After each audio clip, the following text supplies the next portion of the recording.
আচ্ছা, আপনাদের বয়স তখন কত ছিল যখন আপনারা বিয়ে করেছেন? আমার মেবি 19 এরকম ছিল, ওর ছিল 16 বছর। 16 বছর। তো তখন কিভাবে আসলে সার্ভাইভ করলেন, ঘটনাটা কি ছিল? তখন সার্ভাইভ করার পিছনে আমার একটা ফ্রেন্ড আছে, বেস্ট ফ্রেন্ড, যে এখনো আমার খুব ভালো ফ্রেন্ড, ভালো রিলেশন। সে সবসময় আমাদেরকে সাপোর্ট দিচ্ছে। তো আমি যদি শর্ট করে কাহিনীটা বলি, ওই দিন লকডাউন, আমরা পালানোর হচ্ছে চিন্তা ভাবনা করে রাখছি। আমার ফ্রেন্ডকে গ্রাম থেকে আনালাম, চাঁদপুর আমার বাসা, চাঁদপুর থেকে, যে এরকম এরকম আমি ওকে নিয়ে বিয়ে করে ফেলবো।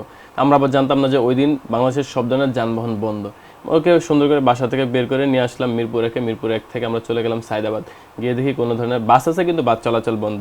দেন হচ্ছে আমরা যাই সদরঘাট, লঞ্চ বন্ধ, মানে কোনো প্রকারের পরিবহন চলতেছে না। এমন তো অবস্থায় বাসায় কিন্তু আমরা বের হওয়ার সাথে সাথে ফোন দিয়ে বলে দিচ্ছি যে আমরা চলে যাচ্ছি আর কি, মানে আমরা একে অপরকে বিয়ে করে ফেলবো, তোমরা কোনো ধরনের প্রবলেম করো না। দেন এগুলো বলে দিয়ে আমরা বের হয়ে যাই। দেন তো আমি বিপদে পড়ে যাই, বাসায় কোনোভাবে ব্যাক করা পসিবল না।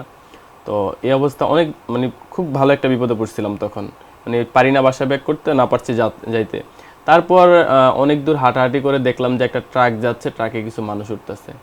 দেন আমি চিন্তা করলাম এটাই সুযোগ, না হলে পসিবল না যাওয়া। দেন ট্রাকে আমরা উঠলাম, বৃষ্টিতে ভিজে ভিজে চাঁদপুর পৌঁছাই। সকালে বের হয়ে 8টায়, চাঁদপুর পৌঁছাই রাত 10টায়। দেন ওখানে গিয়ে আমার ফ্রেন্ড সার্কেল ছিল এবং বড় ভাইরা ছিল, সবাই মিলে আমি বিয়েটা করে ফেলি।